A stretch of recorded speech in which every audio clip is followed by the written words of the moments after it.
Halo semua, perkenalkan nama saya Angelika dengan NPM 261201134.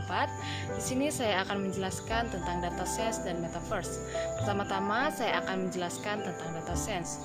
Data science atau ilmu data merupakan ilmu terapan baru yang perkembangannya dituntut oleh meningkatnya penggunaan teknologi secara signifikan.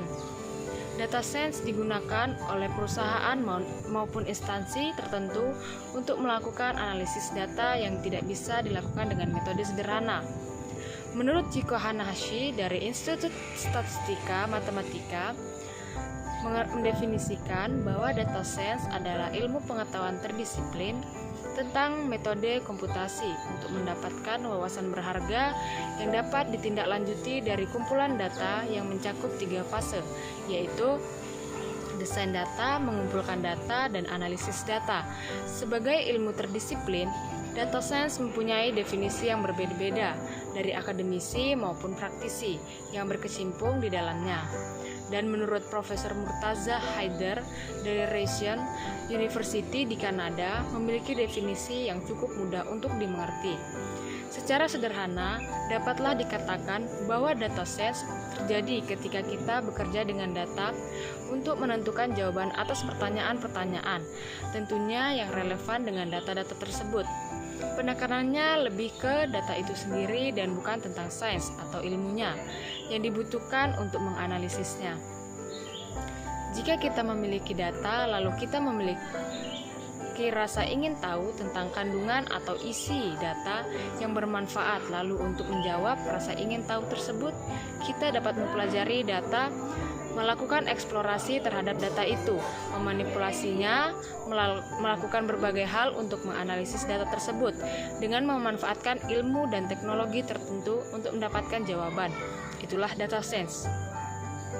Dan untuk tujuan akhir dari data science adalah untuk menemukan inti gates dari data.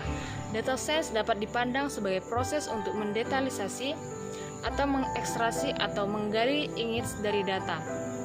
Dan apa saja yang dikerjakan oleh data science? Pada umumnya, data science dibutuhkan oleh organisasi-organisasi yang telah memiliki sistem-sistem teknologi informasi operasional sebagai sumber data. Karena data telah menumpuk, lalu ada kesadaran untuk mendapatkan insights yang bermanfaat. Untuk organisasi bisnis, misalnya perusahaan e-commerce, bank, transportasi, dan pariwisata, insights bisa ditujukan untuk memperbaiki organisasi. Perbaikan itu misalnya karyawan menjadi lebih produktif, proses bisnis menjadi lebih efisien sehingga menurunkan biaya operasional. Penjualan atau produk jasa meningkat sehingga meningkatkan keuntungan. Layanan ke pelanggan menjadi lebih memuaskan sehingga pelanggan lebih loyal. Untuk organisasi pemerintah yang memberikan layanan kepada masyarakat, misalnya untuk meningkatkan produktivitas pegawai dan memperbaiki layanan. Untuk organisasi riset di bidang sains, kebutuhan akan berbeda, misalnya untuk menentukan model dari data yang bermanfaat untuk melakukan prediksi di masa depan. Model itu misalnya model prediksi panen tanam, bencana kebutuhan energi, kebutuhan transportasi penduduk, kerusakan dan lingkungan, dan sebagai berikut. Ketika seorang data science bekerja di organisasi-organisasi di atas, secara umum yang dilakukan adalah sebagai berikut. Yang pertama, tahap pendefinisian masalah. Data science mendapatkan kebutuhan organisasi yang harus dicarikan jawaban atau solusi dari data. Misalnya menurunkan biaya produksi dan membuat pelanggan belanja lebih sering. Dapat juga menerima insights spesifik yang akan digali dari data. Kedua, tahap pengumpulan data. Berdasar insights yang akan digali, data science perlu merumuskan data apa saja yang dibutuhkan. Data itu dapat saja berupa sudah tersedia semua atau baru sebagian. Yang ketiga, tahap eksplorasi dari penyampaian data. Setelah data terkumpul, seluruh komponen data perlu dipelajari dengan seksama. Misalnya, data berbentuk sebuah tabel, maka makna dan nilai tiap kolom harus dipahami. Keempat, tahap analisis data. Jika data yang disiapkan sudah bagus, tahap ini dapat dilakukan dengan relatif mudah, asalkan data science sudah menguasai teknik atau algoritma, teknologi atau tools yang akan digunakan. Yang kelima, storytelling. Seorang data science harus mampu untuk mengkomunikasikan proses dan hasil temuan analisis data dengan sistematis, menarik, tidak ambigu, dan mudah dipahami bagi orang-orang yang berkepentingan dengan proses maupun hasil itu. Keahlian dan skill dari data science yaitu keahlian pada domain spesifik. Pada abad ke-21 ini nyaris tidak ada bagi bidang yang tidak membutuhkan data science. Masing-masing organisasi yang bergerak di bidang tertentu, misalnya manufaktur, retail, transportasi, pariwisata, kesehatan, dan pendidikan, memiliki data yang spesifik dan kebutuhan unik yang terkait dengan organisasi mereka. Data science harus mampu memahami data dan kebutuhan organisasi tempat ia bekerja agar dapat menggali insights yang tepat dari data yang nantinya bermanfaat bagi organisasi tersebut. Itu sebabnya seorang data science perlu memiliki keahlian pada bidang atau domain yang spesifik. Sebagai contoh, jika seseorang ingin menjadi data science bagi perusahaan e-commerce, maka dia membutuhkan ilmu dan skill yang relevan dengan manajemen, pelanggan, pemasaran digital, budaya netizen, media sosial, dan web analitis. Jika untuk pabrik, misalnya, dia membutuhkan pemahaman terhadap produk yang dibuat, proses produksi, manajemen, rantai pasokan, logistik, dan pemasaran. Matematika dan statistik. Sebelum data science ditemukan, orang sudah memanfaatkan statistik untuk menganalisis data. Jika kemudian dia mendapati ada data yang salah atau tidak konsisten, data science juga perlu menangani hal ini. Istilahnya membersihkan data, antara lain dengan memanfaatkan statistika. Statistika juga dibutuhkan ketika data science perlu mengubah satu nilai ke nilai yang lain. Istilahnya mentransformasi data, teknologi pemrograman atau basis data. Sistem yang menyimpan dan mengelola data dinamakan sistem basis data. Sistem ini dapat mengelola data berformat terstruktur atau bertipe tabular, semi terstruktur, misalnya data dengan format HTML, CSV, JSON, dan XML, juga data spesial atau data geografis, maupun tidak terstruktur, misalnya dokumen, email, foto, dan video. Sistem basis data juga ada yang berjalan di atas sistem back data, misalnya headpot dan Spark, maupun di cloud. Seorang data science harus mampu untuk mengambil dan memanipulasi data yang tersimpan di basis data. Komunikasi,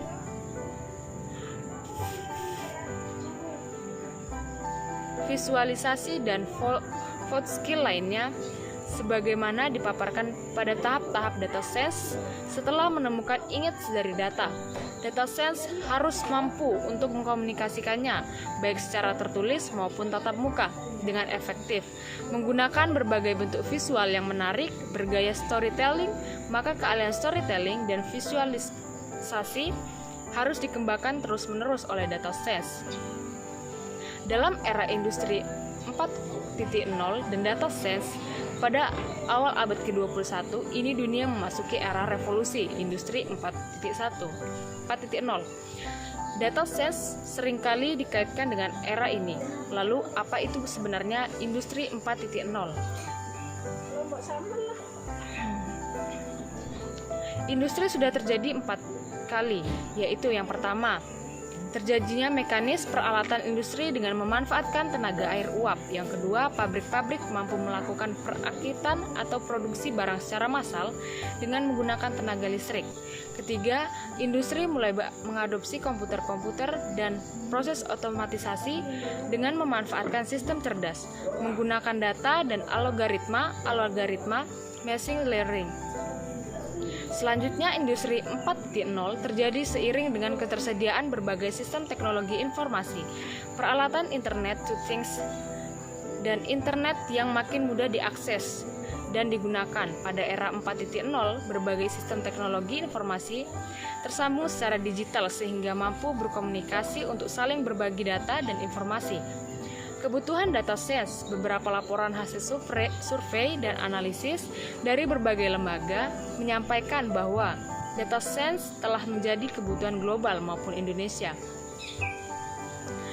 Banyak perusahaan mencari data science atau pakar artificial intelligence maupun data engineer, semua itu terkait dengan pengolahan data.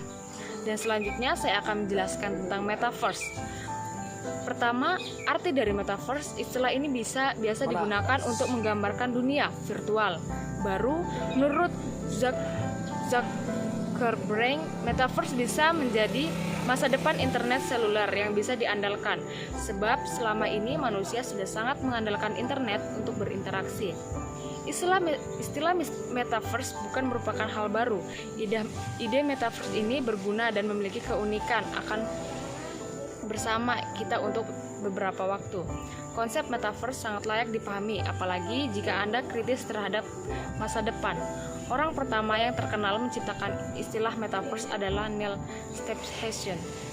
Ia menyebutkan istilah tersebut pada novelnya di tahun 1992 yang berjudul Snow-Cars. Istilah metaverse merujuk pada dunia virtual 3D yang dihuni oleh avatar orang sungguhan. Istilah ini tidak memiliki definisi yang bisa diterima secara universal. Anggap saja metaverse adalah internet yang diberikan dalam bentuk 3D.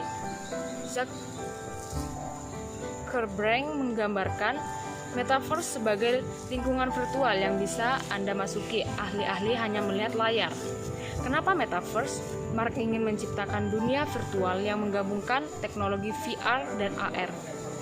Alasan berubah dari Facebook ke metaverse, Zuckerberg membantah perubahan nama dilakukan karena skandal Facebook Papers yang belakangan menarik perhatian publik. Ia beralasan perubahan nama dilakukan untuk mengubah citra dari perusahaan media sosial menjadi yang lebih luas, seperti pada metaverse. Dalam bentuk horizon, dunia virtual yang bisa dipilih atau dibuat sendiri seperti pantai, pegunungan, kafe, taman bermain, kantor luar angkasa, ataupun tempat maupun yang dituju. Dalam bentuk avatar, yaitu pengguna dapat menggunakan avatar pilihan, bisa manusia baik laki-laki maupun perempuan, lengkap dengan busana dan aksesoris, ataupun wujud lain dari seperti robot, dinosaurus, dan lain-lain. Berdasarkan kumpulan bersama, setelah memilih horizon dan avatar, pengguna bisa bertemu pengguna lain baik untuk sekedar menongkrong, rapat, ataupun berpesta. Dalam kegiatan virtual, pengguna dapat nonton konser, film, olahraga, jalan-jalan, memancing, sekolah, kuliah, seminar, dan lain-lain. Masuk dalam dunia game, pengguna dapat masuk ke dalam game layaknya film Ready Player One. Dalam berbelanja, pengguna dapat berbelanja dan bertransaksi layaknya datang ke toko atau mall. Dalam bentuk alat, pengguna memakai handset VR atau kacamata AR untuk masuk ke dunia virtual. Demikian penjelasan saya tentang data science dan metaverse. Kurang lebihnya saya mohon maaf dan selamat siang.